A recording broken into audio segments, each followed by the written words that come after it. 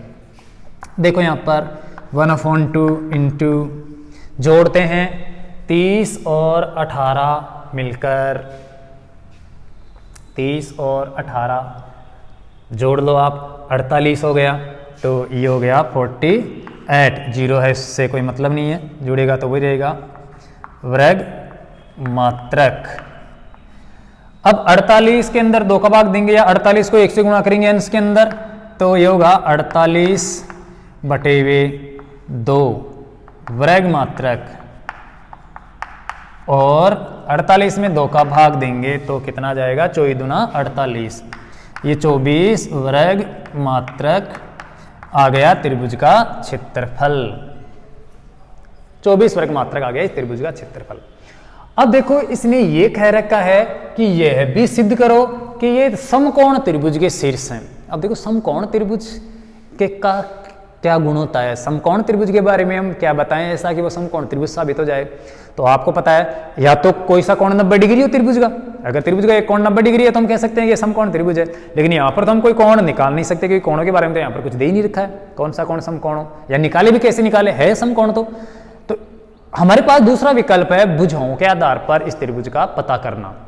अब भुजाओं के आधार पर कैसे पता करते हैं, तो आप जानते हो समकोण त्रिभुज वो त्रिभुज होता है जिसकी 2 भुजाओं के वर्गों का योग तीसरी भुजा के वर्ग के बराबर होता है, अर्थात कोई सी भी 2 भुजाओं के वर्गों का योगफल कर दे, अगर वो तीसरी भुजा के वर्ग के बराबर आ जाता है तो कुल मिला के पाइथागोरस प्रमेय के अनुसार वो त्रिभुज समकोण होता है, क्योंकि समकोण त्रिभुज के अंदर ही पाइथागोरस प्रमेय लगती है। तो यहाँ पर भी अगर कोई सी 2 भुजाओं के वर्गों का योग तीसरी भुजा के बराबर आ जाता है तो वो हम कह देंगे कि ये समकोण त्रिभुज है, लेकिन इसके लिए हमें भुजाओं के माप का पता होना चाहिए। तो भुजाओं के माप का पता के लिए आपके लिए वही पॉइंट कल वाला स्टार्ट हो जाता है कि हम तीनों भुजाओं की माप ज्ञात करेंगे। तीनों भुजाओं की माप ज्ञात करने का मतलब तीनों रेखाओं का माप ज्ञात करना, और तीनों रेखाओं का मतलब इन दो बिंदुओं के बीच की जो दूरी है वो ज्ञात करें। तो वही चैप्टर हो जाता है, 2 बिंदुओं के बीच की दूरी से हम इन तीनों भुजाओं की लंबाई ज्ञात करेंगे और उसके बाद में देखेंगे पाइथागोरस प्रमेय लगाकर।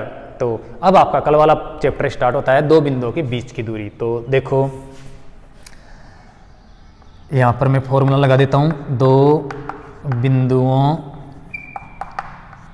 के बीच की दूरी बराबर बताया था कल आपको √ कोष्टक x1 माइनस x2 का whole square plus y1 minus y2 का होल स्क्वायर। सबसे पहले हम n की दूरी निकालते हैं, तो यहाँ पर लिखेंगे दूरी n के लिए x1 एक को x1 मान लो, एक को x2। जब हम n की दूरी निकालेंगे तो सिर्फ इन दोनों निर्देशांकों से मतलब है हमें, इसको बाद में देखेंगे, इससे कोई मतलब नहीं है क्योंकि दूरी ये निकालनी है तो ये दोनों शीर्ष है, इनमें एक को x1 एक को x2, एक को y1 एक को y2 मान लेंगे। तो x1 तो हो गया माइनस का 3, x2 है 5, y1 है माइनस का 2 और y2 भी माइनस का 2 ही है, तो ये माइनस का 2 ये बता दिए। अब निकालते हैं हम दूरी क्या n के, दूरी n के बराबर √ माप रखते हैं हम x1, x का पहला मान कितना है माइनस का 3, यहाँ पर x1 x2 इनमें सब में अलग अलग लेंगे, जब ये दूरी निकालेंगे तब ये x1 ये x2 जाएगा, वो निकालेंगे तब उनमें से एक x1 एक x2 जाएगा। ऐसा नहीं कि जो हमने त्रिभुज के लिए x1 x2 लिए हैं या x3 लिए हैं वही लिए, उनसे कोई मतलब नहीं है। त्रिभुज का क्षेत्रफल ज्ञात करना तो वो काम पूरा कंप्लीट हो चुका। अब हमें तो सिर्फ 2 बिंदुओं के बीच की दूरी ज्ञात करनी है, इसलिए दोनों निर्देशांकों में से किसी एक को x1 मानना है और एक को x2 मानना है, वो कोई से कोई मान लो जो आपकी इच्छा हो। तो यहाँ पर x1 है माइनस का 3, x2 है 5, तो x1 माइनस x2 कितना है 5 है, तो ये माइनस का सूत्र का लगता है और 5 लिख दिया मैंने, इनका स्क्वायर प्लस आगे देखिए y1 y1 कितना है माइनस का 2 माइनस y2 कितना है माइनस का 2 है, ये भी माइनस का 2, डबल माइनस का 2, अर्थात 2 माइनस लगते हैं तो माइनस माइनस क्या होता है प्लस का 2 हो जाएगा और ये इसका होल स्क्वायर। देखिए आगे n के बराबर, इसको सरल कर लेते हैं हम, अंडर द रूट माइनस का 3 और माइनस का 5 मिलकर हो गया माइनस का 8, ये माइनस का 8 और इसका होल स्क्वायर प्लस का 2 और माइनस का 2, माइनस का 2 और प्लस का 2 क्या हो गया, ये 0 हो गया। और 0 को आप चाहे स्क्वायर करो चाहे कितनी घात लगाओ उसका मान 0 ही रहेगा। तो ये दूरी n के बराबर आ गई। माइनस के 8 का वर्ग करते हैं, 8 अंटे 64, 8 अंटे क्या हो गया 64, वो भी प्लस का क्योंकि माइनस माइनस प्लस होता है, और 0 का तो 0 ही है, इससे क्या फर्क पड़ेगा, यहाँ पर मात्रक लगा देना। अब देखिए n के बराबर 64 का वर्गमूल निकालना हमें, तो 8 अंटे 64, 8 आ जाएगा, तो ये 8 मात्रक आ गया। माइनस का भी आता है वर्गमूल, प्लस का भी आता है, लेकिन यहाँ पर तो हम दूरी निकाल रहे हैं इसलिए माइनस का नहीं हो सकता, प्लस का माप होता है दूरी का।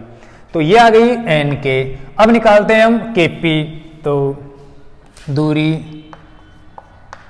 kp बराबर वही x1 x2 y1 y2, एक को x1 एक को x2, एक को y1 एक को y2। अब इन दोनों से मतलब है हमें, तो पहले हम यहाँ पर बता देते हैं कि x1 क्या है, x2 क्या है, y1 क्या है, y2। तो दूरी kp के लिए x1 नीचे से बता देते हैं, इधर x1 5 मान लेते हैं और x2 उधर मान लो, x2 भी 5 है, और y1 y का पहला मान है माइनस का 2 और y2 उधर y2 कितना है 4 है।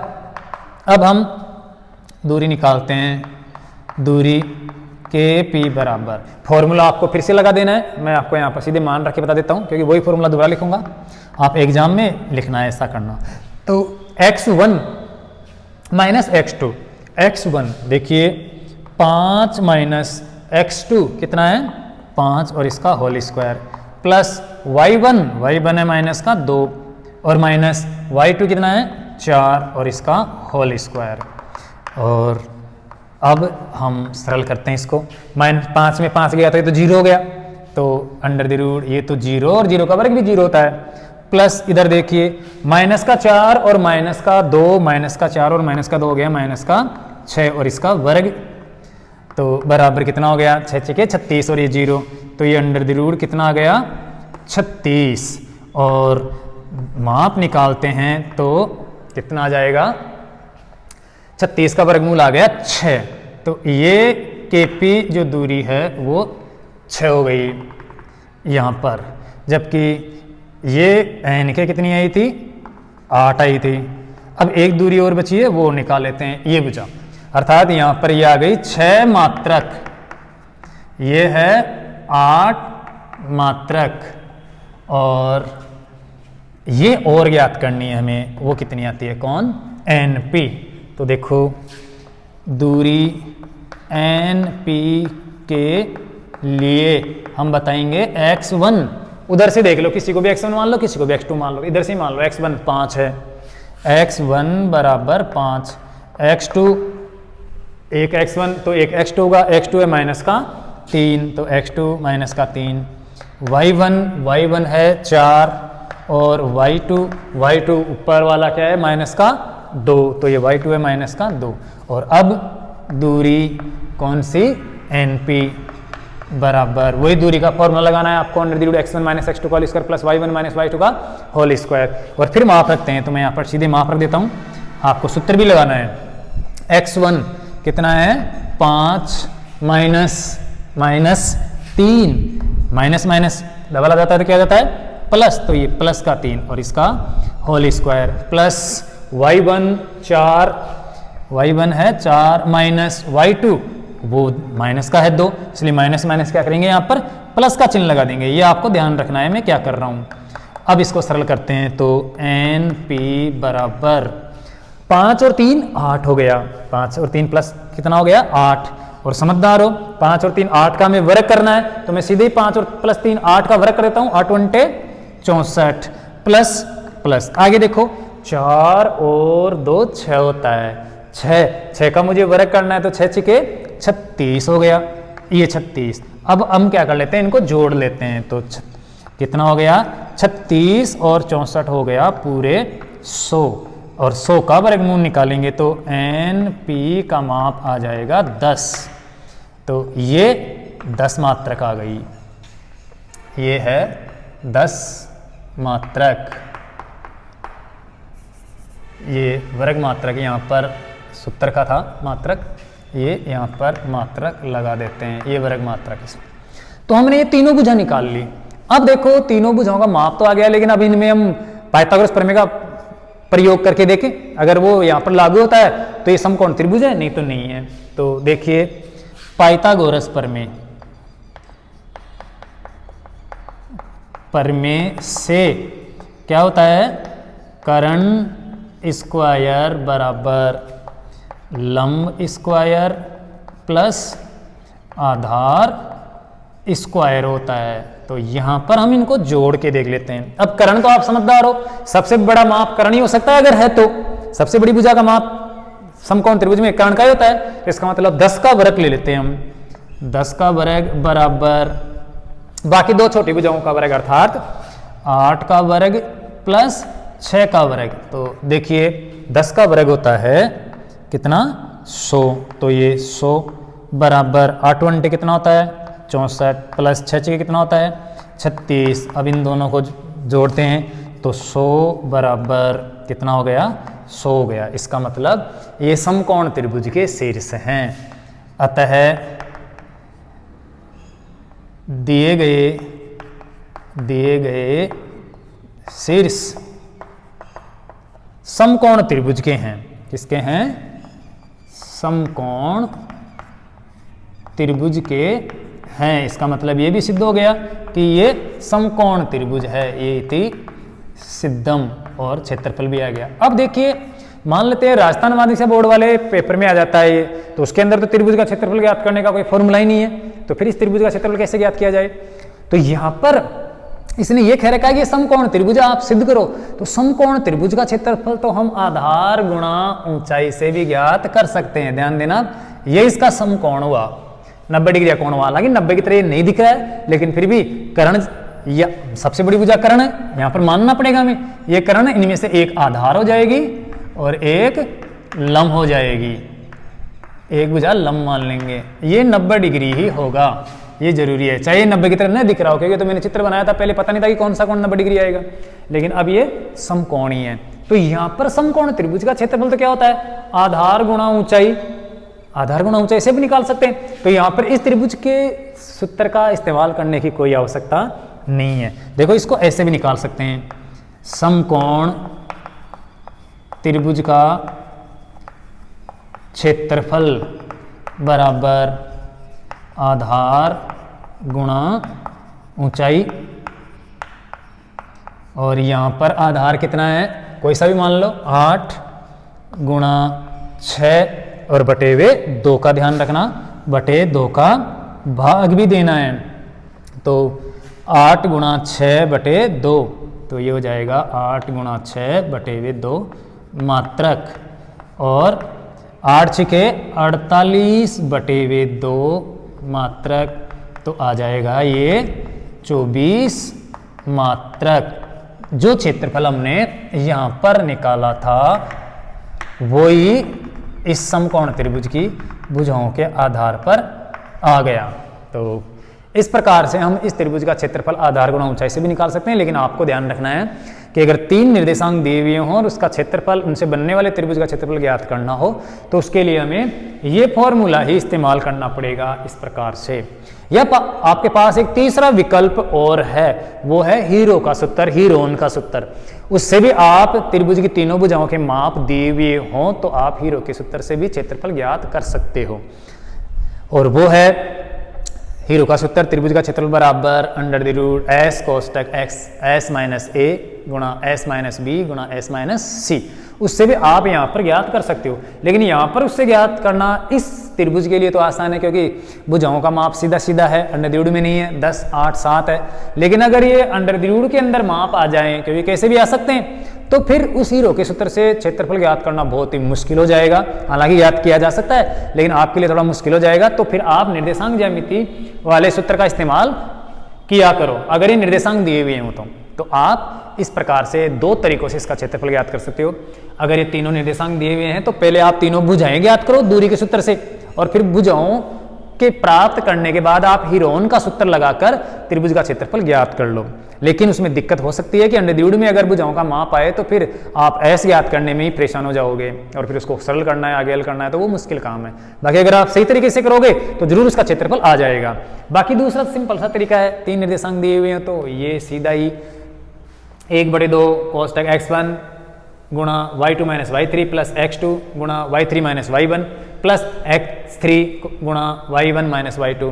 x के लिए नंबर लगा दो 123 1 2 3 और y के लिए 23 31 12 लगा दो, अर्थात 23 y3 माइनस y2, 23 का मतलब y2 minus y3, 31 y3 minus y1 और 12 का मतलब y2 माइनस y1। इस प्रकार से आप कर सकते हो। तो मैं मानता हूं कि आप त्रिभुज का क्षेत्रफल आराम से ज्ञात कर सकते हो इस निर्देशांक ज्यामिति के अंदर, अगर त्रिभुज के तीनों शीर्षों के निर्देशांक दे दिए जाएं। तो अब आपको मैं एक थोड़ा सा ये टॉपिक और क्लियर कर दूं कि मान लो आपके एग्जाम के अंदर चतुर्भुज का क्षेत्रफल पूछ ले, 4 शीर्षों के निर्देशांक दे दे और चतुर्भुज का क्षेत्रफल पूछ ले, तो आप क्या करोगे। तो जैसे मान लेते हैं ये निर्देशांक और दे दिया चौथा और आपसे कहा कि इसका क्षेत्रफल ज्ञात करो, तो आप क्या करोगे। सीधी सी बात है, एक कोई सा भी विकर्ण खींच लो और विकर्ण खींचने के बाद में दो पार्ट हो जाएंगे, इसके दो त्रिभुज बन जाएंगे। और त्रिभुज का क्षेत्रफल कैसे ज्ञात करते हैं, आप इस फॉर्मूले से निकाल लो। जब इस त्रिभुज का क्षेत्रफल ज्ञात करो तो x1 x2 x3 y1 y2 y3 हो जाएगा। और जब उस त्रिभुज का क्षेत्रफल आप ज्ञात करोगे तो x1 x2 x3 y1 y2 y3 इस प्रकार से उसका अलग निकाल लो, इसका अलग निकाल लो, दोनों त्रिभुजों का निकालकर जोड़ दो आप, क्योंकि ये सूत्र तो आपको याद है ही ना।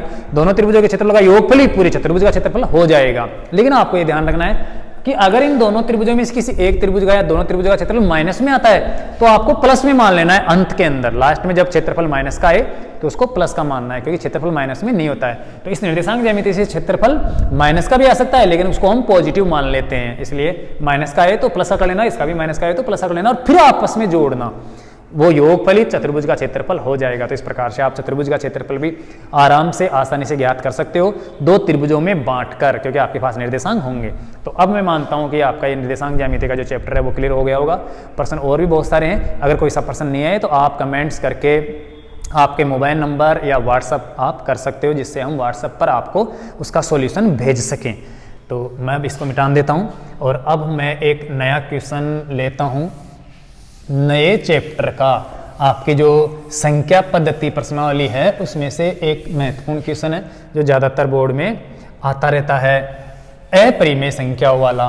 जैसे सिद्ध कीजिए कि √2, √3, √5, √6, √7 ये क्या है, सब अपरिमेय संख्या है। आपने पिछली कक्षाओं में पढ़ा था कि अपरिमेय संख्याएं वो संख्याएं होती है जिनका हमें वर्गमूल निकालना हो और पूरा पूरा वर्गमूल नहीं निकलता हो, अर्थात वो अपूर्ण वर्ग संख्याएं जिनका हमें वर्गमूल निकालना हो, वो सब संख्याएं, वो सब मान क्या होते हैं, अपरिमेय होते हैं।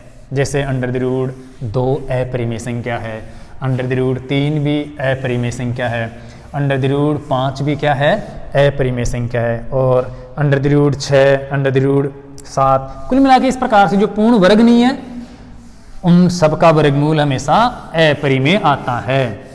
किसी भी अपूर्ण वर्ग संख्या का वर्गमूल हमेशा क्या आता है, अपरिमेय आता है। वो सभी संख्याएं क्या होती है, अपरिमेय होती है। जिनका हमें वर्गमूल निकालना है लेकिन वो पूर्ण वर्ग नहीं है तो उस संख्या को हम क्या कहेंगे, अपरिमेय संख्या कहेंगे। अपरिमेय संख्या 3 नहीं है, यह आपको ध्यान रखना है। 2 भी अपरिमेय संख्या नहीं है। √2 अपरिमेय संख्या है, या कहें कि √3 अपरिमेय संख्या है, न कि 3 अपरिमेय है। 3 परिमेय संख्या है लेकिन √3 अपरिमेय संख्या है। 2 परिमेय संख्या है लेकिन √2 अपरिमेय संख्या है। तो ये आपको ध्यान रखना है।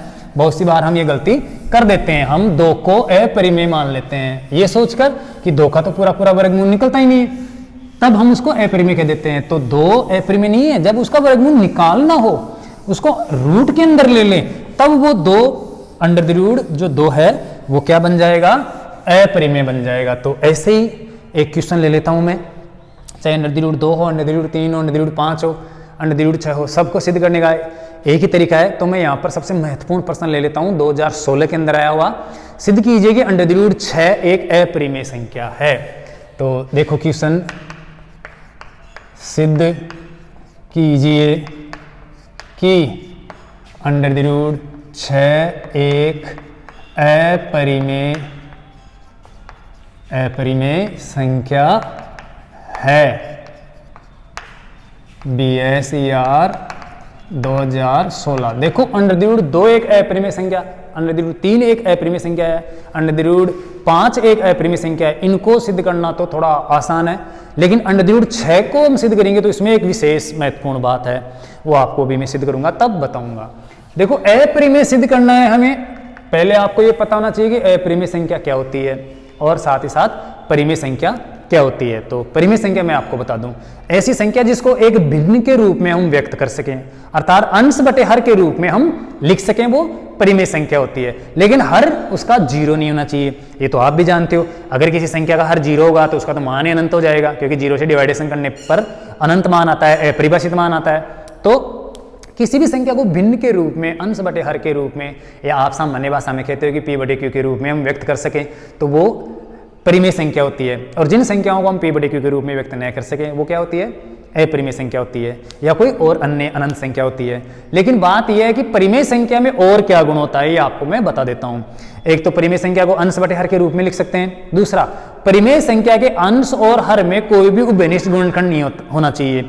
जैसे आपसे मैं ये कहूं कि 8 बटे 4 क्या है, तो 8 बटे 4 को परिमेय संख्या कहना ठीक नहीं है। 8 बटे 4 परिमेय संख्या न कहकर हम 2 बटे 1 परिमेय संख्या कहेंगे, तो ये बेटर रहेगा, ठीक रहेगा।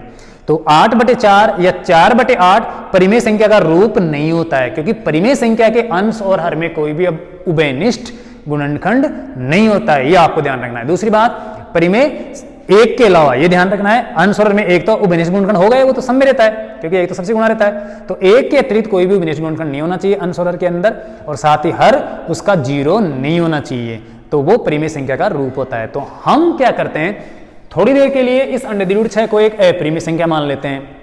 अंडर द रूट 6 को अंडर द रूट 6 को परिमेय संख्या मान लेते हैं, और परिमेय संख्या मानकर परिमेय संख्या के क्या गुण होते हैं, उन गुणों की जांच करते हैं, उन गुणों का एक्सपेरिमेंट करते हैं अंडर द रूट 6 पर। अगर वो सारे गुण परिमेय संख्या के अंडर द रूट 6 में मिल जाते हैं तो अंडर द रूट 6 एक परिमेय संख्या बन जाएगी।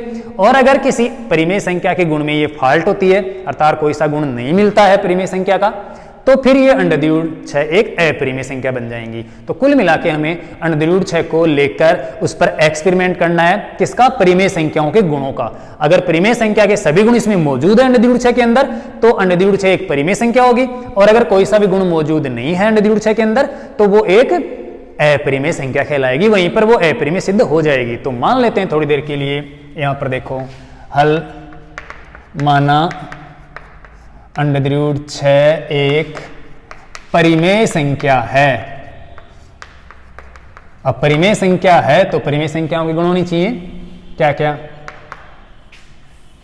परिमेय संख्या है, अतः इसे हम एक भिन्न के रूप में लिख सकते हैं, इसे एक भिन्न या अनुपात में लिखा जा सकता है, लिख सकते हैं।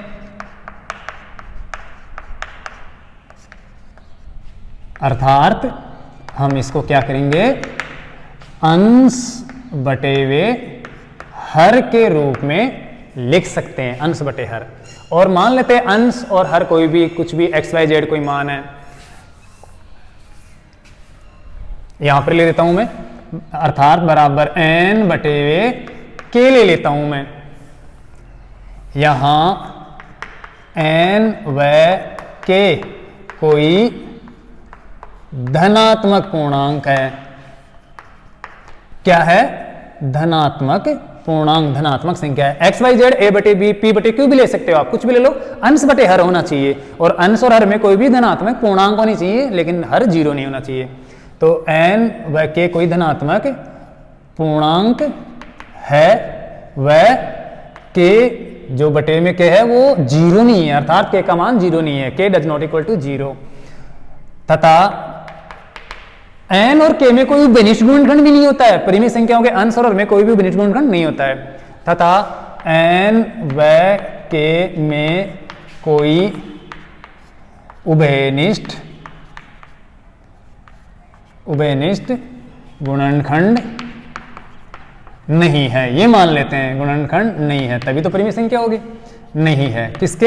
एक के अलावा, एक के अतिरिक्त, यहां पर मैं लिख देता हूं एक के अलावा, क्योंकि एक तो सब मेरे था ही है, एक के अलावा। तो अब इसको परिमेय संख्याओं के रूप में लिखेंगे हम। देखो अंडर द रूट 6 बराबर n बटे वे के हुआ। अंडर द रूट 6 को हम अंडर द रूट 3 गुणा अंडर द रूट 2 में भी विभक्त करेंगे। देख इसको ऐसे लिखना है, अंडर द रूट 3 गुणा अंडर द रूट 2 बराबर वही n बटे वे के। ये परिमेय संख्या है, थोड़ी देर के लिए हम मान रहे हैं। तो परिमेय संख्याओं को का हम जोड़ गुणा बाकी भाग ये करें तो क्या मान आता है? यहां पर हम दोनों पक्षों का वर्ग करें।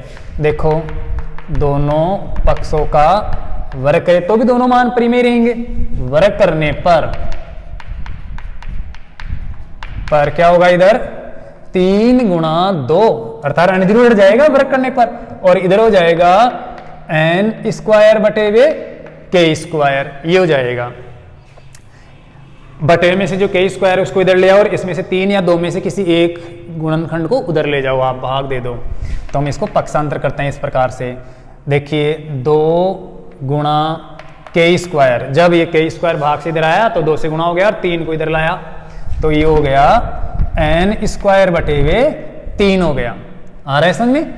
3 को इधर ले गए, n स्क्वायर में भाग लग गया और के को इधर लाए तो 2 से आकर गुणा हो गया। अब देखिए ये एक महत्वपूर्ण पॉइंट आपके लिए, यहां पर n स्क्वायर में 3 का पूरा पूरा भाग जा रहा है, n स्क्वायर में 3 का पूरा पूरा भाग जा रहा है, तभी तो ये भागफल आ रहा है, अर्थात 2 गुणा के स्क्वायर या 2k स्क्वायर आ रहा है।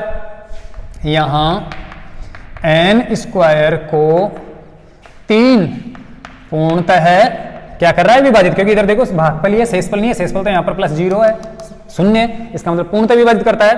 तो यहां n स्क्वायर को 3 पूर्णतः विभाजित करता है। अब आपके किताब के अंदर एक प्रमेय है, या प्रमेय क्या है? एक ऐसा गुण, अगर किसी संख्या के वर्ग में किसी भी अभाज्य संख्या का, अगर किसी संख्या के स्क्वायर में या किसी पूर्ण वर्ग संख्या में किसी भी अभाज्य संख्या का भाग जाता है तो उस जो मूल संख्या है उसमें भी उस अभाज्य संख्या का भाग जाएगा, जो मैं यहां पर लिख देता हूं। प्रमेय आपके किताब में है, प्रमेय 2.3 के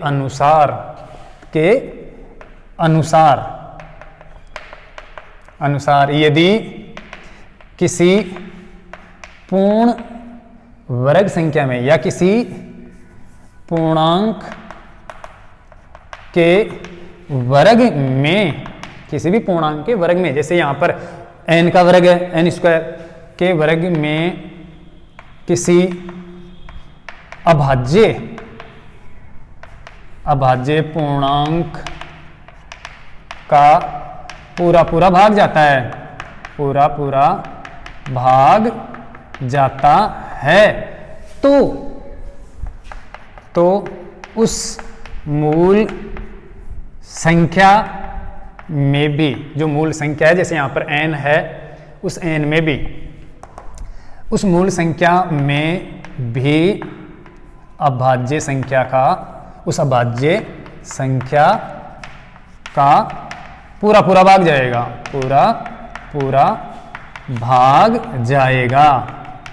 इसका मतलब यहां पर इस प्रमेय से यह साबित हो रहा है कि n स्क्वायर को 3 पूर्णतः विभाजित कर रहा है, तो इसका मतलब n को भी 3 पूर्णतः विभाजित करेगा, क्योंकि किसी भी संख्या के वर्ग में अगर किसी अभाज्य संख्या का भाग, यहां पर ध्यान रखना अभाज्य संख्या होनी चाहिए। कुछ छात्रों ने बोर्ड के अंदर क्या कर दिया था, अंडर द रूट 6 को अंडर द रूट 6 ही रहने दिया, और जब दोनों पक्षों का वर्ग किया तो क्या हो गया? 3 गुना 6 हो गया, और यहां पर बटे में 6 ले आए और n स्क्वायर को 6 से विभाजित किया। अब ये बात तो सही है कि n स्क्वायर के अंदर 6 का भाग जा रहा है, लेकिन फिर कोई जरूरी नहीं है कि 6 में, ये n में भी 6 का भाग जाए। ये 6 क्या होना चाहिए?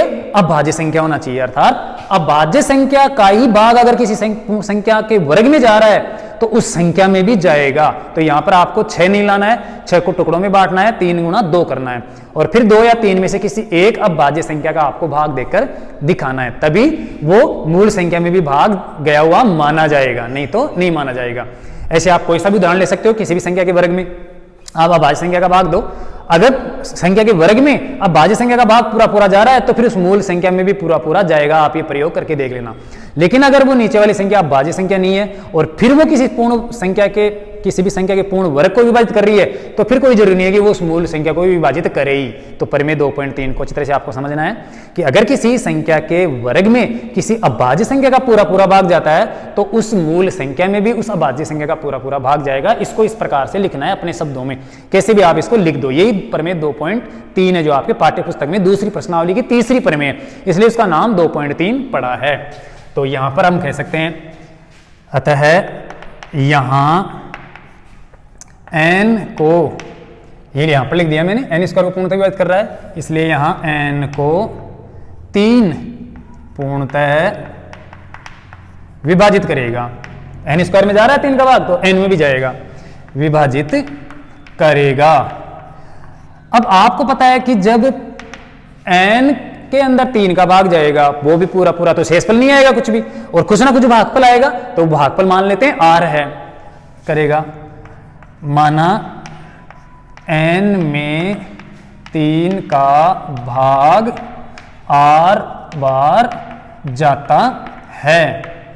इसका मतलब इसको ऐसे लिख सकते हैं इस प्रकार से, अर्थात n/3 बराबर r बार विभाजित कर रहा है, शेषफल तो आ ही नहीं सकता, नहीं तो पूरा पूरा बार भाग कैसे जाएगा।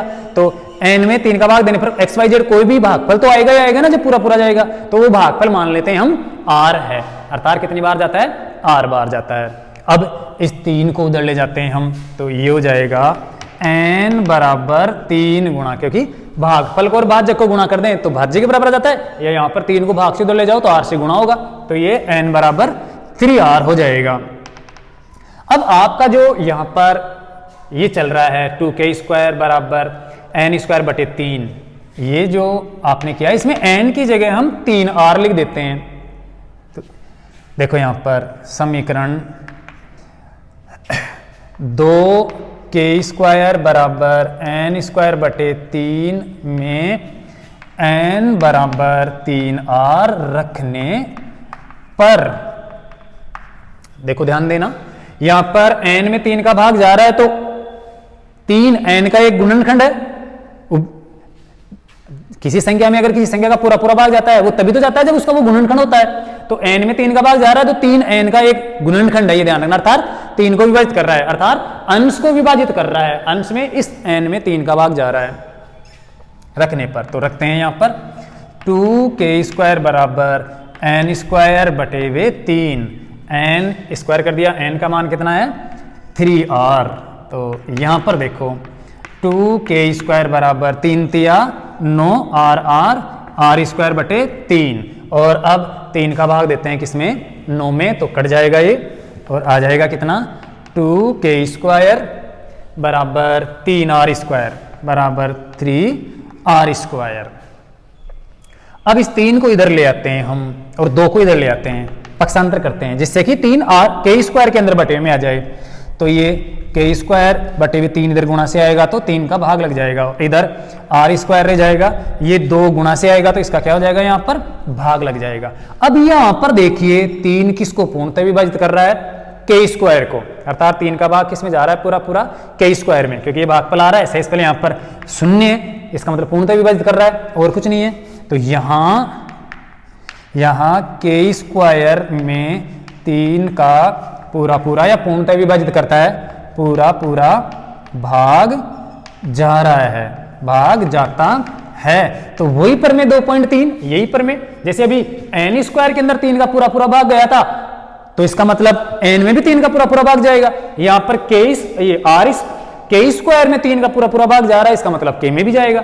तो r ये k स्क्वायर में 3 का पूरा पूरा भाग जाता है, तो प्रमेय 2.3 में दोबारा नहीं लिखूंगा, वो जो पहले समझाया वही प्रमेय है। 2.3 के अनुसार k में भी में भी 3 का पूरा पूरा भाग जाएगा, अर्थात स्क्वायर में जाता है तो उस मूल संख्या में भी जाता है, पूरा पूरा भाग जाएगा। अब देखो यहां पर दो बात स्पष्ट हो गई कि 3 का भाग n में भी जाता है और 3 का भाग k में भी जाता है। ये मैं लिख देता हूं, यहां 3 का भाग n व k दोनों में पूरा पूरा जाता है, पूरा पूरा जाता है। इसका मतलब 3 n का भी एक गुणनखंड है और 3 k का भी गुणनखंड है। इसका मतलब n और k दोनों का एक उभयनिष्ठ गुणनखंड कौन हुआ? 3 हुआ। यहां n व k दोनों का उभयनिष्ठ गुणनखंड 3 है, क्योंकि 3 का भाग जाता है। अब देखिए n और k में उभयनिष्ठ गुणनखंड 3 है, अर्थात अंश और हर में उभयनिष्ठ गुणनखंड है अगर कोई एक के अलावा, तो ऐसा परिमेय संख्याओं में नहीं होता, ये परिमेय संख्याओं का गुण नहीं है। जबकि परिमेय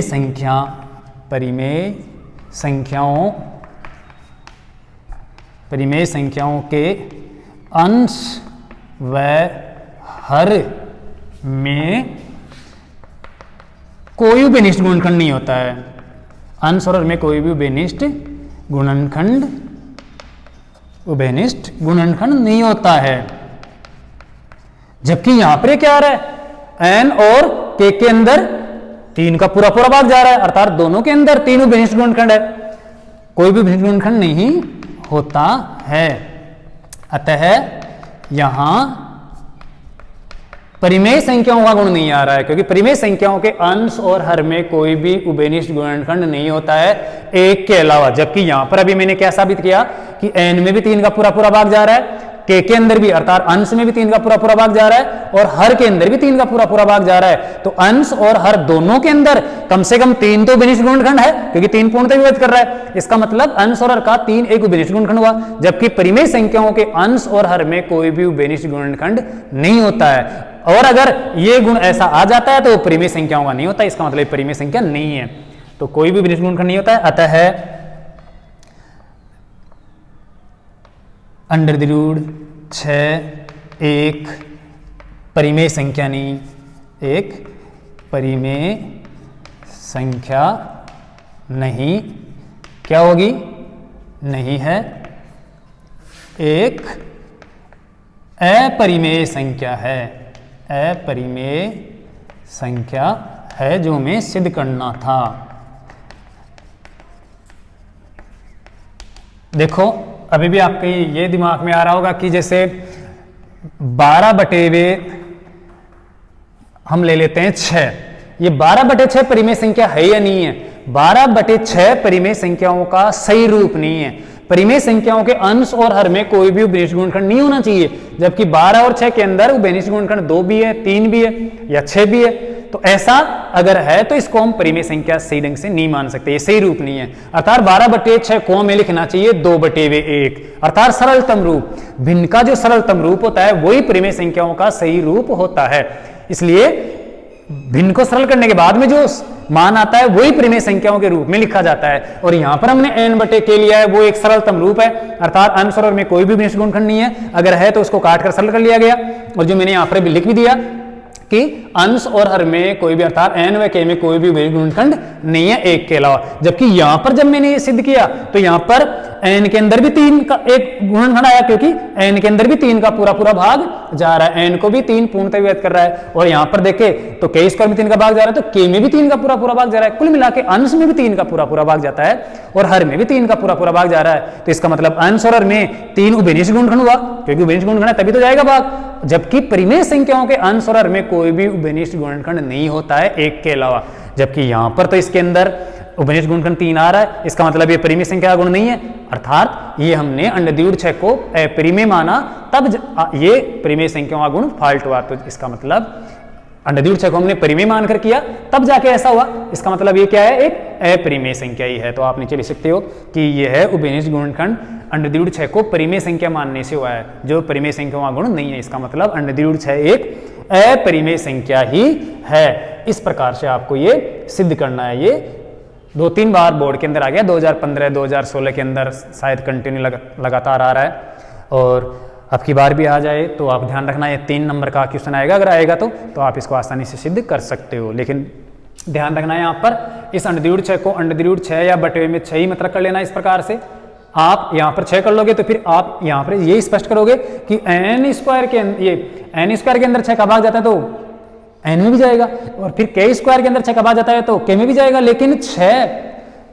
एक अभाज्य संख्या नहीं है। और परिमेय 2.3 क्या है, किसी भी संख्या के वर्ग में किसी अभाज्य संख्या का पूरा भाग जाता है तो उस मूल संख्या में भी उस अभाज्य संख्या का भाग जाएगा, न कि 6 का। तो ये आपको ध्यान रखना है। इसको अच्छी तरह से आप समझ सकते हो, और नहीं समझ में आए तो आप हमें कमेंट्स करके पूछ सकते हो, हम और अच्छी तरह से समझाने का प्रयास करेंगे। तो आज के लिए इतना ही। आप अच्छी तरह से तैयार करना और अपनी तैयारी का ध्यान रखना। बहुत बहुत धन्यवाद। Thank you.